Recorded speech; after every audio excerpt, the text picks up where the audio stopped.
Samajwadi party के राष्ट्रीय महासचिव स्वामी प्रसाद मौर्य को जान से मारने की धमकी मिली है, जिसकी जानकारी उन्होंने खुद ट्वीट करके दी है। इस वक्त हमारे साथ बातचीत के लिए मौजूद हैं। सर, किस तरीके से आपको जान से मारने की धमकी मिली? आपने कहां पर कंप्लेन दर्ज करवाई? कल मैं लखनऊ से रवाना होने के लिए निकला तो मेरे स्टाफ ने मुझे अवगत कराया कि ट्विटर पर किसी ने आपको जान से मारने की धमकी दी है और 1 महीने में स्वामी प्रसाद मौर्य का अंत होगा, इस प्रकार का वक्तव्य डाला है। चूँकि मुझे फ्लाइट पकड़नी थी, उस समय मैंने उसको गौर नहीं किया, लेकिन यहाँ पहुँचने के बाद मैंने सोचा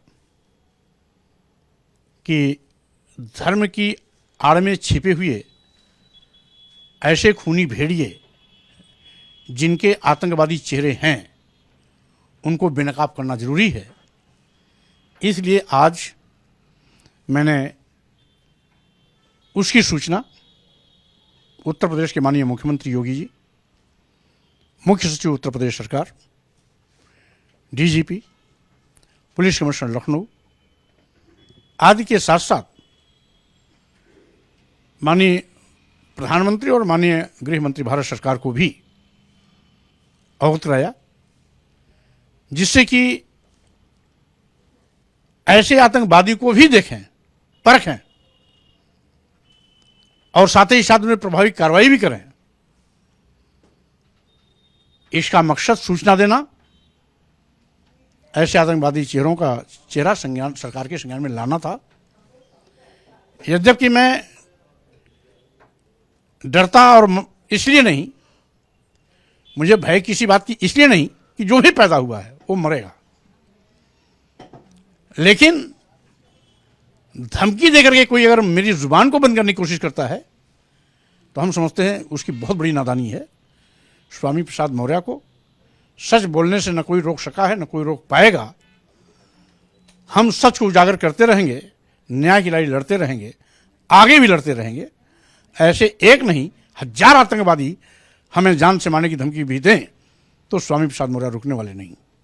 सर, क्या आपको लगता है कि आपकी सुरक्षा पर्याप्त है? क्योंकि आपको पहले भी अतीत में धमकियां दी जा चुकी है, जिसको लेकर के आपने पहले भी ट्वीट्स वगैरह किए हैं। पहले की जो शिकायतें हुई, इस पर कोई कार्रवाई हुई या आपको लगता है कि आपकी सुरक्षा पर्याप्त है? जितने भी अब तक धमकी देने वाले हैं वो सब भाजपा सरकार के संरक्षण में बल्ले बल्ले हैं।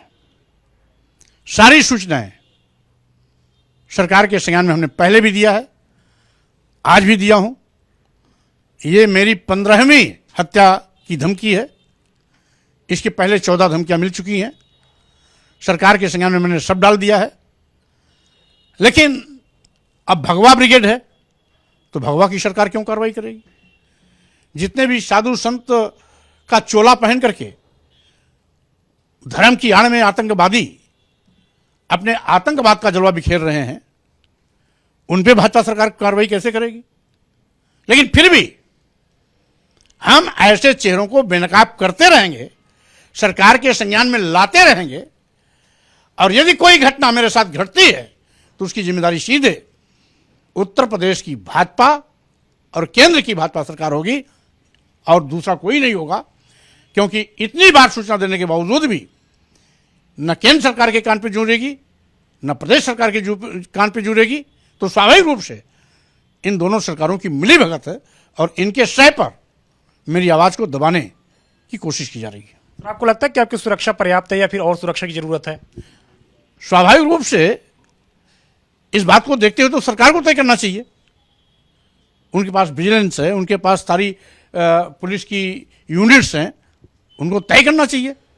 हमने तो अपनी सूचना सारी दे दी उनको, कार्रवाई उनको करना है, सुरक्षा व्यवस्था उनको चाक चौबंद करनी है। और अगर मुझे सुरक्षा व्यवस्था पर्याप्त होती तो हम वहां पर सूचना क्यों देते? तो स्वाभाविक रूप से देना भी न देना भी काम प्रदेश सरकार का है, केंद्र सरकार का है। लेकिन हमने सुरक्षा की मांग पहले भी की है, आज भी किया हूं, और आवश्यकता अनुसार जब जब आवश्यकता होगी, जब भी कानून को कोई अपने हाथ में लेने की कोशिश करेगा, मैं उसका सूचना देता रहूंगा। इसलिए कि सरकार कल ये न कहे कि हमारे संज्ञान में इस प्रकरण को लाया नहीं गया। सर एक सवाल और है, चूंकि अगर बात करें तो आप धर्म को लेकर के आलोचना भी करते रहते हैं, जो भी कमियां होती हैं, जो भी खामियां होती है, लेकिन अखिलेश यादव भी अब उसी धर्म की राह पर चलते हुए दिखते हैं। नैमिषारण्य में जो है कार्यकर्ताओं का शिविर लगाने वाले हैं, इसके अलावा देवी पाटन के क्षेत्र में, इसके अलावा अगर बात गोला गोलकरनाथ में भी लगाने वाले हैं। किस तरीके पहली से बात तो ये कि मैं सभी धर्मों का सम्मान करता हूं। धर्म मानवता के सशक्तिकरण और मानव कल्याण के लिए होता है, मैं भी इस बात का पक्षधर हूं। लेकिन धर्म के आड़ में यदि किसी वर्ग विशेष को नीच कहा जाता है, अधम कहा जाता है, अपमानित करने की बात की जाती है, मारने पीटने प्रताड़ित करने को बढ़ावा देने की बात की जाती है, तो मैं इसका खुल्लम खुल्ला विरोध करता रहा हूं और करूंगा, क्योंकि यह धर्म नहीं है, ये अधर्म है, ये अन्याय है, ये जनजातीय अत्याचार है। संविधान भी इसकी सहमति नहीं देता है। इसलिए जो भी न्याय संगत नहीं है उस पर मैं खड़ा रहूंगा और न्याय की लड़ाई लड़ता रहूंगा। सपा जो अपना कार्यक्रम करने वाले उसको किस तरीके से देखते हैं? अखिलेश यादव भी पूजा पाठ करते हुए नजर आएंगे? नहीं, कोई भी व्यक्ति किसी भी धर्म को मान सकता है, उस पर हमें कोई एतराज नहीं है, क्योंकि हमारा देश ही पंथ निरपेक्ष देश है। सभी धर्मों को हम बराबर सम्मान देते हैं। हिंदू मुस्लिम सिख ईसाई सब हैं, आपस में भाई भाई की बात हम करते हैं। वसुधैव कुटुंबकम का संदेश पूरे दुनिया में भारत से गया है। इसलिए हम अपने सभी धर्मगुरुओं को सम्मान देने के पक्षधर हैं, सभी धर्मों को सम्मान देने के पक्षधर हैं। लेकिन धर्म के आड़ में कोई आतंकवादी फतवा जारी करेगा, धर्म की आड़ में कोई किसी को नीच अधम होने का प्रमाण पत्र देगा, धर्म की आड़ में कोई किसी को अपमानित करने, मारने पीटने प्रताड़ित करने की बात करेगा, तो स्वाभाविक रूप से स्वामी प्रसाद मौर्य इस अन्याय के खिलाफ जरूर लड़ेंगे। आपको लगता है कि सपा को इसका फायदा होगा सॉफ्ट हिंदुत्व का, जिस तरीके से अब आगे बढ़ रही है 2024 में? देखिए, राजनीति का मुद्दा कभी धर्म नहीं हो सकता। यह घिनौना खेल केवल भाजपा कर सकती है। हम जनहित के मुद्दों के साथ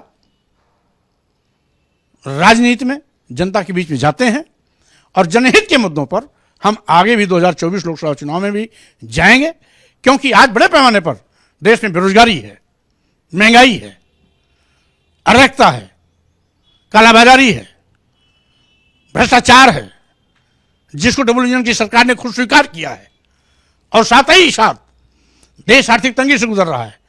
इसलिए भाजपा सरकार की डबल इंजन सरकार देश के सारी राष्ट्रीयकृत विभागों को निजी हाथों में बेचने के लिए मजबूर है। देश के सारे बंदरगाह, एयरपोर्ट, एयर इंडिया, सारे रेलवे स्टेशन, कई दर्जन ट्रेनें, LIC जैसी संस्था को निजी हाथों में बेचने का मकसद सरकार की असफलता है कि जनता ने जिसे सरकार चलाने के लिए जनमत दिया था, वो भाजपा सरकार नहीं चला पा रही है, बल्कि सरकारी विभागों को उद्योगपतियों के हवाले कर रही है। आप लोग सांसदों का रिपोर्ट कार्ड तैयार करने वाले जो भाजपा के हैं खास तौर से, लेकिन बीजेपी कह रही है कि हमको लगातार जनता का समर्थन प्राप्त है, चाहे 14 हो, 17 हो, 19 हो, 22 हो, लगातार हर चुनाव हम जीतते हुए आ रहे हैं। अभी भाजपा की उल्टी गिनती की शुरुआत हो चुकी है। हिमाचल प्रदेश में इनकी सरकार थी, मुंह की खानी पड़ेगी। कर्नाटक में भी इनके सहयोग से सरकार बनी थी, वहां भी इनको मुंह की खानी पड़ी। जिस गलत मुगालते के शिकार हैं, 2024 में वो भ्रम टूटने जा रहा है। अभी तो 2 में इनका सुपड़ा साफ हुआ, अब जहां भी चुनाव होगा हर जगह भाजपा का सुपड़ा साफ होगा। एक सवाल और, उत्तर प्रदेश में आज एक बार फिर से कार्यवाहक डीजीपी की नियुक्ति हुई है। पिछले अगर 2-3 बार से देखें तो कार्यवाहक डीजीपी उत्तर प्रदेश में नियुक्त हो रहे हैं। किस तरीके से आप देखते हैं? यही डबल इंजन सरकार की असफलता का सबसे बड़ा कारण है कि आज उत्तर प्रदेश जैसा विशाल प्रदेश में डबल इंजन की सरकार रहते हुए भी एक पूर्णकालिक डीजीपी की व्यवस्था नहीं कर पा रही सरकार। इससे बड़ी असफलता क्या देखने को मिलेगी? इसके पहले की भी डीजीपी कार्यवाहक रहे, आज फिर कार्यवाहक डीजीपी की नियुक्ति हो रही है, और स्वाभाविक रूप से यह सरकार का जीता जागता असफलता का सबसे बड़ा दृष्टांत और नमूना है। कानून व्यवस्था को लेकर सरकार बड़ा प्रचार करती है, जबकि कानून व्यवस्था के नाम पर अब तक की सबसे गई गुजरी भाजपा सरकार है। डबल इंजन की सरकार में इतने बड़े बड़े घटनाएं घट रही हैं, सरकार का कोई प्रभावी अंकुश नहीं है। एक केवल डबल इंजन सरकार की ढोल पीटती रहती है और बड़े पैमाने पर कानून की धज्जियां उड़ती रहती हैं। शुक्रिया हमसे बातचीत करने के सपा के राष्ट्रीय महासचिव स्वामी प्रसाद मौर्य हैं, जिन्होंने तमाम सारे मुद्दों पर एबीपी गंगा से खास बात की। कृष्ण रोहित के साथ अविनाश तिवारी, एबीपी गंगा, दिल्ली।